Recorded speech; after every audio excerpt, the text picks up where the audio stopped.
डरा सकते नहीं शहादत से तुम मर्द मोमिन को, मोमिन खुद ढूंढने आया है दुनिया में इसी दिन को। पूरी दुनिया के मुसलमानों में ईरान के सुप्रीम लीडर रहबर मुअज्जम हजरत आयतुल्लाह अली खामनेई साहब को लेकर गमगीन का माहौल जरूर है, लेकिन एक तरफ उनकी शहादत पे भी लोगों को फख्र है और लोग उन्हें अल्लाह की बारगाह में अपनी दुआओं में भी शामिल कर रहे हैं। ये सभी को पता है कि वो अमेरिका और इजराइल से लड़ते लड़ते शहीद हो गए, लेकिन अपने वतन को छोड़कर नहीं भागे, ना ही किसी बंकर में जा छिपे। और रहबर मुअज्जम हजरत आयतुल्लाह अली खामनेई साहब की यह तमन्ना भी थी और वो दुआ भी करते थे कि उन्हें शहादत नसीब हो, और अल्लाह ने उनकी दुआ भी कबूल की। हिंदुस्तान के लोगों ने फख्र महसूस करते हुए उनके लिए यह शेर भी कहा, खुशकिस्मत है तेरे दौर में पैदा होकर तुझे देख लिया, वरना हमने तो बहादुरों के किस्से सिर्फ किताबों में पढ़े थे। अमेरिका को लगता था कि हजरत आयतुल्लाह अली खामनेई साहब के रुखसत हो जाने के बाद अमेरिका मजबूत हो जाएगा और वह ईरान में तख्ता पलट करवा के ईरान को कठपुतली की तरह अपने इशारों पर नचाएगा।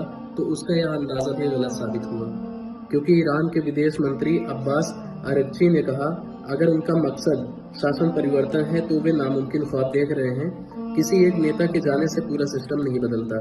हमारी राजनीति व्यवस्था बेहद मजबूत है, जड़ से स्थापित और इतनी ताकतवर है कि किसी भी तूफान के खिलाफ डट कर सामना कर सकती है। पूरी दुनिया ने यह भी देखा कि ईरान पहले से ज्यादा अब और मजबूत लड़ाई लड़ने लगा है। ईरान ने तेहरान में जामकरन मस्जिद पर लाल झंडा भी फहरा दिया है, जिसका मतलब होता है इंतकाम लेना या जंग का ऐलान करना।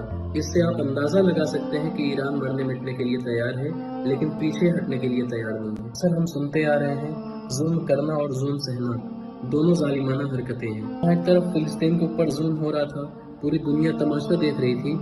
57 मुस्लिम देशों में से अगर किसी ने हिम्मत दिखाई तो वो है ईरान।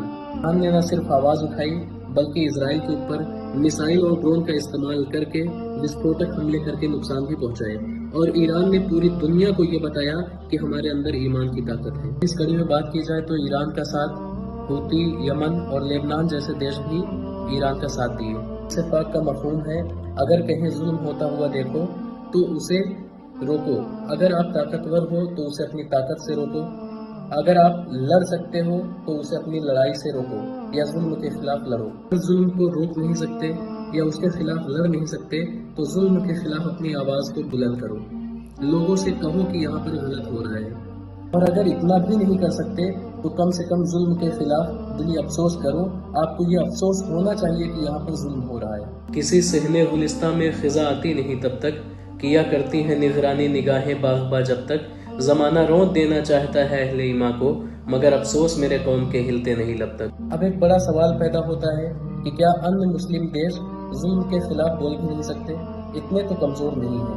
अभी तक हम लोग खबर के माध्यम से सुनते आ रहे हैं कि यूएई और सऊदी अरबिया जैसे देश अमेरिका के साथ हैं। इससे साफ जाहिर होता है कि इन्हें दिली अफसोस भी नहीं है और इनके अंदर का ईमान जो है उसका खात्मा हो चुका है। ये बेगैरत लोग हैं। लेकिन मैं हिंदुस्तान के गैरतमंद लोगों से ये दरख्वास्त करना चाहता हूँ कि आप इजराइल के प्रोडक्ट को ज़्यादा से ज़्यादा बहिष्कार करें, उनका उपयोग न करें। और इसी कड़ी में मैं हिंदुस्तान के वजीर आज़म से ये दरख्वास्त करना चाहता हूँ कि भारत और ईरान का रिश्ता हमेशा से बेहतर रहा है और ईरान ने कश्मीर बंटवारे को लेकर हिंदुस्तान को वोट किया था। अगर वो चाहता तो मजहब के आधार पर पाकिस्तान को भी वोट कर सकता था। इसी कड़ी में अगर देखा जाए तो ईरान ने 14,000 करोड़ का बैंक इंटरेस्ट भारत को तोहफे में दिया था। ईरान ने यह भी कहा था कि अगर उनके पैसे से भारत में विकास कार्य होगा तो उनके लिए खुशी की बात होगी, जबकि दूसरी तरफ अमेरिका भारत को हमेशा से नीचा दिखाने की कोशिश की है।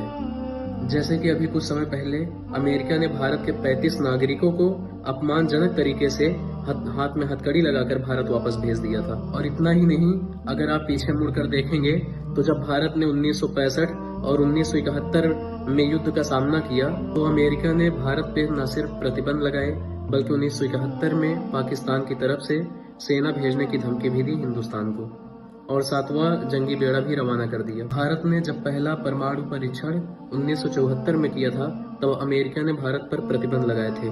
फिर भारत ने दूसरा परमाणु परीक्षण 1998 में किया, तब भी अमेरिका ने भारत पे कई प्रतिबंध लगाए थे, क्योंकि अमेरिका नहीं चाहता कि किसी भी देश के पास सुपर पावर हो या कोई भी देश अमेरिका से आगे हो।